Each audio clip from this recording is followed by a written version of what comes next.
Rainbow Family Life Stories by Jodey Bateman.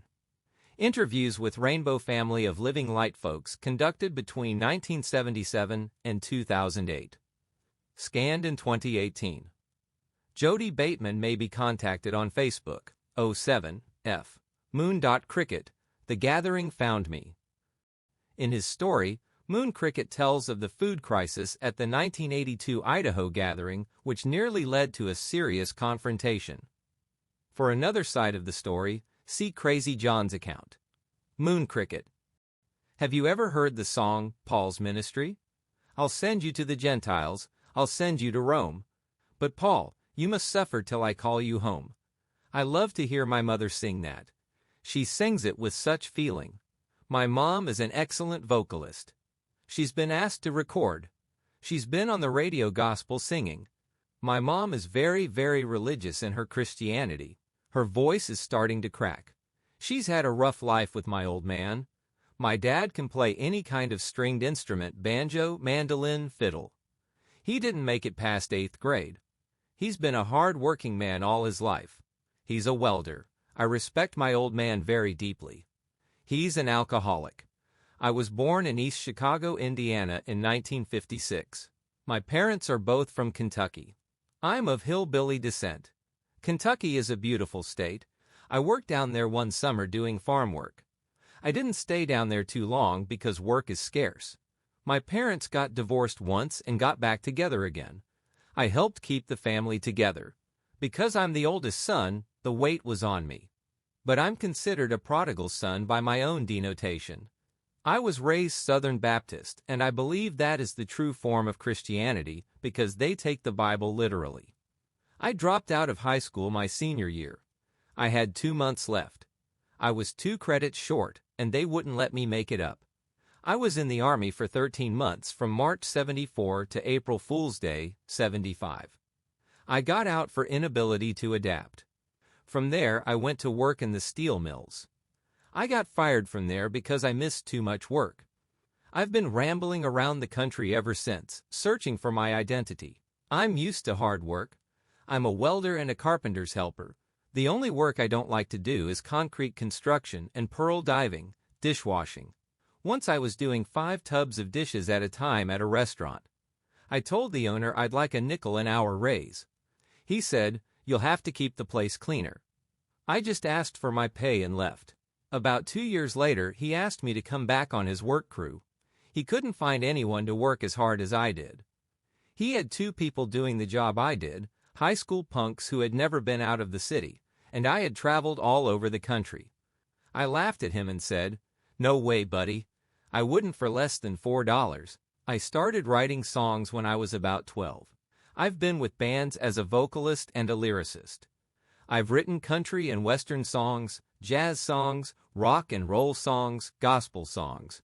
4 years ago, I had over 100 songs ripped off, the best I had ever written. I was getting ready to copyright them. A year's work was gone. It's given me a lot of hellacious head trips. I've been in 2 mental institutions as a result of 2 suicide attempts. I had a complete future taken away from me. Now I'm trying to build another one. Maybe it was not meant for me to be in the music industry, and that's why I'm not there. I'm beginning to accept it. I was doing downers when I was writing songs a lot. That was the influence behind my music. At one time, I was a Satan worshiper. That was the only way I could write some of the lyrics I wrote. I was taking scriptures from the Bible and turning them into satanic songs. I got exorcised last year by a very powerful Baptist evangelist in Indiana, the Reverend John Pope. He told me he had been fasting for 3 days before he met me, and I was the end of his fast. I have 2 kids, one 6 and one 4. I don't even remember their names. I've never been married. My parents don't even know I have children. I pray for my 2 boys. The Gathering found me. I didn't find it. I ran into Medicine Tools in Denver, and he told me about it. I had been thinking seriously about cashing my chips in. The Gathering was my last chance. It's given me new hope and new vision. From what I understand, this Idaho is the roughest gathering. Seed camp was rough. It got down below freezing quite a few times. Everyone was sick. so me and another guy was the only ones hauling in wood sometimes. There was about 50 people there. They brought in a roast and ribs from the dumpsters, 70 pounds of meat. The only burros there was Barry's and Juan Bizarro's, and I heard they got 30 pounds of the meat. Michael John did not like this sight at all. He thought it was too rugged for 10,000 people, and we told him to stuff it. He wouldn't send food. That's why we had it so rough. I didn't get to read what Michael John said about us in the paper. I heard reviews of it from other people. Most of them are still steamed about it. I asked Michael John at this camp, when you knew the camp was here, why did you send people to other places in Idaho? And he said, I didn't do that. Maybe my wife did that. I said, bullshit. Michael John was selling the Rainbow Nation Guide for $3 when it should have been free. I think that was the reason for his hassle with Barry. I think it was just head hippie games myself. The only way Michael John could get back at Barry was to mess with the family. After all this came down, I moved out of this camp to Eagle's Nest Ridge to get away from all the bickering. Up there it was just rock and roll musicians that hung out there, two very talented street musicians from Berkeley. I'm in the middle. I'm a road dog, and I'm a new age person because of the things I've done in the past. I've run with the jet set and with the road dogs. That's why maybe when there was a conflict, I was led to bring it to a head. I don't feel good about this gathering. I think it was ridiculous, the bickering that went on. I'd like to talk to Michael John and Barry together. As far as I'm concerned, you aren't going to find a better group of people in the world than road dogs.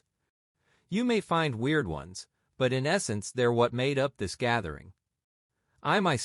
I helped build Hippie House Calls, the medical center. I was asked to direct the energies for it. I helped tear down the dead trees for the construction of it. Wildman was ready to start a vigilante against Bus Village, in particular against Juan Bizarro, because we knew they was living on sausage and eggs and we was eating wheat berries. I talked Wildman out of it.